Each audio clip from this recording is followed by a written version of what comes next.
Coucou tout le monde, aujourd'hui je fais une recette de soupe de poulet dur. Les ingrédients, carottes, persil, tomates, oignons verts, poivrons, oignons, pâte de tomate, poulet et sel. Donc là je vais mariner mon poulet donc avec un petit peu de noix, une petite cuillère à café de moutarde, du poivre et du sel. On va mélanger, malaxer tout ça. Que là on va mettre des oignons pour voir si l'huile est chaude. Quand tu mets les oignons puis ça fait chat, ça veut dire que ton huile est chaude. Si tu mets les oignons, ça fait pas de bruit, ça frit pas, rien du tout, ça fait juste... Ça veut dire que ton huile est pas chaude. Il faut que tu attendes un petit peu. Mais pas trop, pour pas que l'huile soit trop chaude, pour pas que ça prenne feu non plus. Donc, il faut avoir un petit équilibre, une petite balance. Donc là, je vais mettre mes gros morceaux de poulet dans l'huile pour les faire frire. Préalablement, j'ai mélangé le tout. Donc, j'essaie de mélanger la moutarde, le noix, tout ça pour que ça attrape tout le poulet.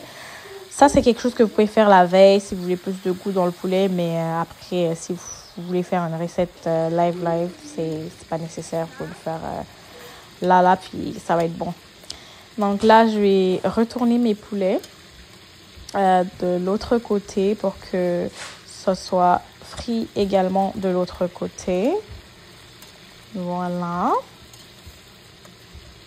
Une étape quand même assez délicate. Hein? Donc, on va faire ça. Et ensuite, je découpe mes tomates, oignons que je vais mettre dans la marmite avec le poulet. Ensuite, je vais prendre la pâte de tomate. Alors ça, c'est vraiment votre goût. Est-ce que vous voulez la sauce trop rouge, pas trop rouge? Moi, j'en mets quand même une bonne quantité.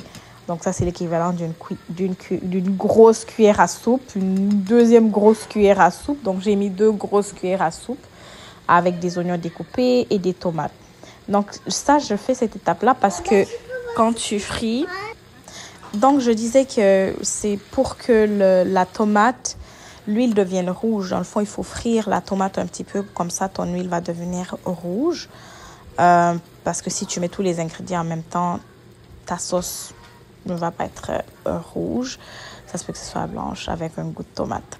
Donc là, j'ai mixé tout le reste, tous les ingrédients qui étaient dans la première image. Donc le poivron vert, les oignons et le persil, les oignons verts et quoi d'autre. En tout cas, tout le reste là, j'ai mixé. Puis je le mets ensuite dans la petite sauce. Donc, on va laisser ça mijoter. On rajoute un petit peu d'eau pour faire cuire bien les oignons pour que ce soit une belle petite sauce bien concentrée avec des oignons bien doux. Et tout est bien mis. Là, je retire. Pour éviter que ça brûle à cette étape-là, parce que la sauce, elle épaissit, il n'y a pas beaucoup d'eau. Donc, si le feu est trop fort, ça va brûler. Alors, il faut diminuer le feu exactement comme ça, comme je le fais là. Et comme ça, ton huile va sortir et que ça ne va pas brûler. C'est pour ça qu'on dit que les cuisines africaines sont longues à faire. Parce que si tu fais vite là, ça ne va pas être bon. C'est vraiment une cuisine mijotée, la cuisine africaine. C'est pour ça que ça nous prend des heures avant de terminer de cuisiner. Parce que si tu veux ce goût-là, il faut mijoter ta cuisine. Il ne faut pas être pressé. Il y a des fois où tu diminues le feu. Il y a des fois où tu augmentes le feu. Donc là, j'ai rajouté mes pommes de terre, mes carottes. Vous pouvez rajouter du manioc, du chou, quoi d'autre? De la courge. Tous les tubercules que vous aimez. En tout cas, il y en a qui mettent même de l'igname que vous pouvez mettre dedans. Attends, igname, c'est quoi même? C'est diabéré ou c'est capé? Dites-moi dans les commentaires parce que je ne connais pas trop la différence. Igname, c'est diabéré ou c'est capé? Je voulais dire diabéré. Il y a des gens qui mettent diabéré dans ça.